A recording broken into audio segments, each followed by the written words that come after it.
Welcome to my channel where transformation begins. Here we share powerful stories, life-changing lesson, and practical tips to unlock your true potential.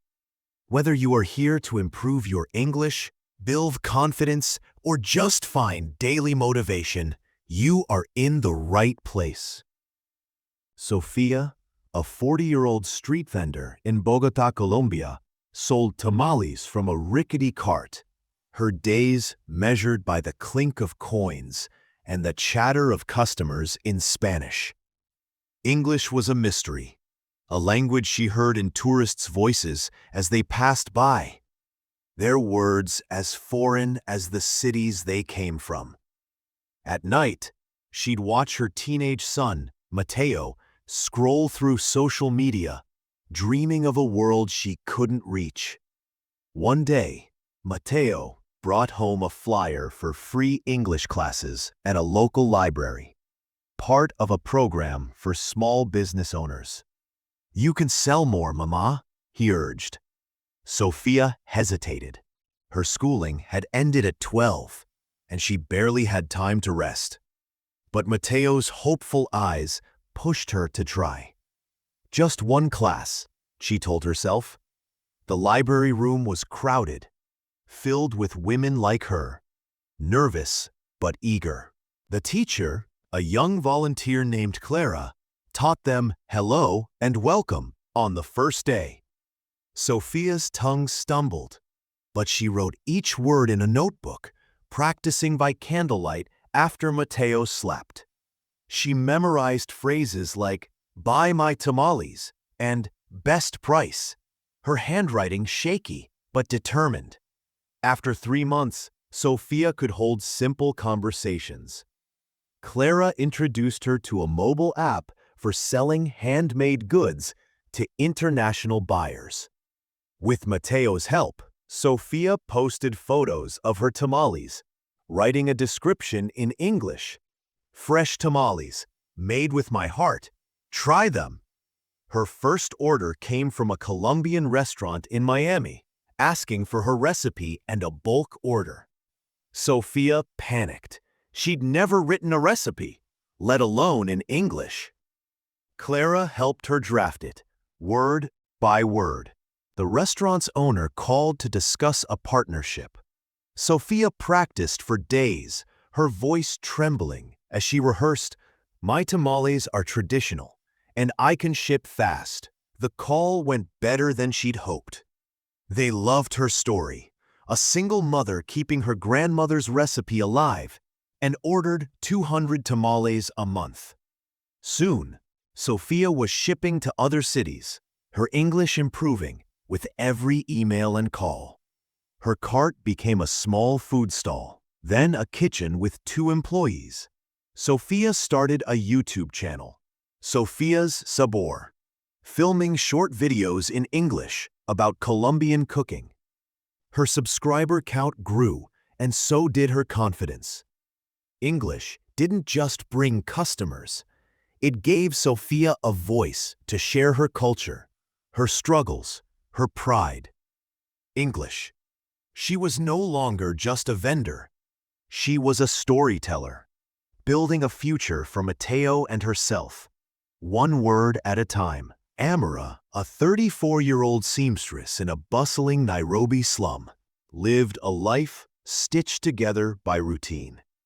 Her days were spent hunched over a second-hand sewing machine, mending clothes for neighbors to feed her 2 children. English, to her, was the language of the radio, foreign, distant, belonging to a world of opportunity she couldn't touch.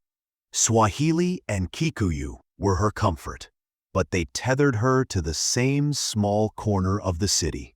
One evening, flipping through a community center's flyer, googling, Amara saw an ad for free English classes aimed at women entrepreneurs. She laughed at first. Her? An entrepreneur? But her daughter, Wanjiku, only 10, pointed at the flyer and said, "Mama, you could talk to the big shops." Gumba.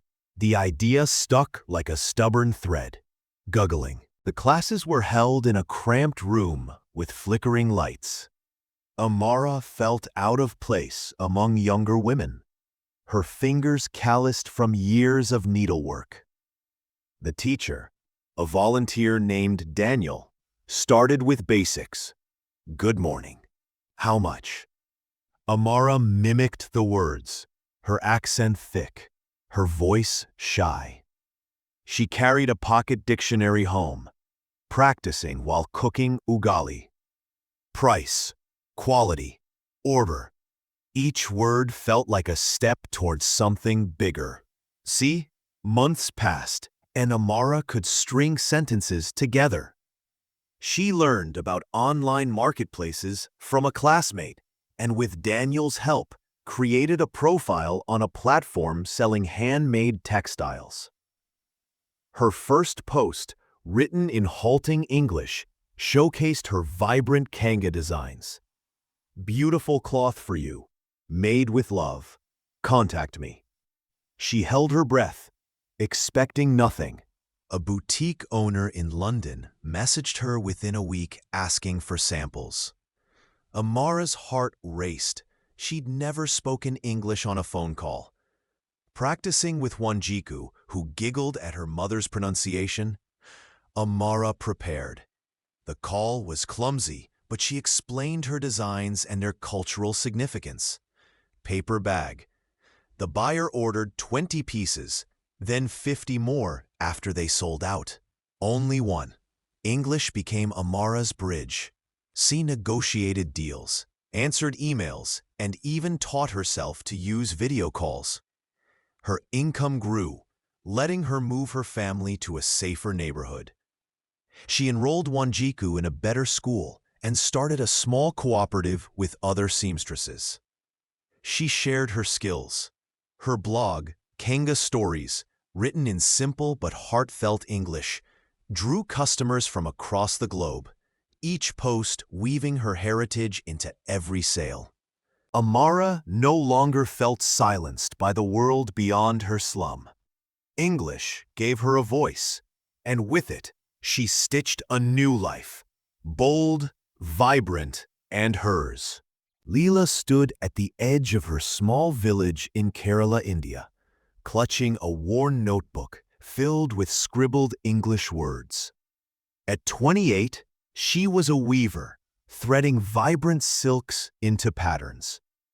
But her heart yearned for more, a world she glimpsed through her brother's cracked smartphone screen, where people spoke a language she couldn't understand: English. Growing up, Leela's education had been patchy. Her family couldn't afford school beyond 5th grade. Malayalam was the only tongue she knew. Last year, a local NGO started free English classes in the village. Leela, hesitant but curious, joined. "What's the use?" her mother asked. "You weave, you eat. Words won't fill your stomach." But Leela wasn't so sure. The classes were tough. The alphabet felt like a puzzle. Words like opportunity tripped her tongue. Her teacher, Mrs. Nair, was patient. "One word at a time, Leela," she'd say. Leela practiced at night, whispering to the stars, sparking. She copied sentences from newspapers, fingers smudged with ink. Art, sparking. Slowly, the strange sounds became familiar. 6 months in, Leela could read simple stories and write sentences.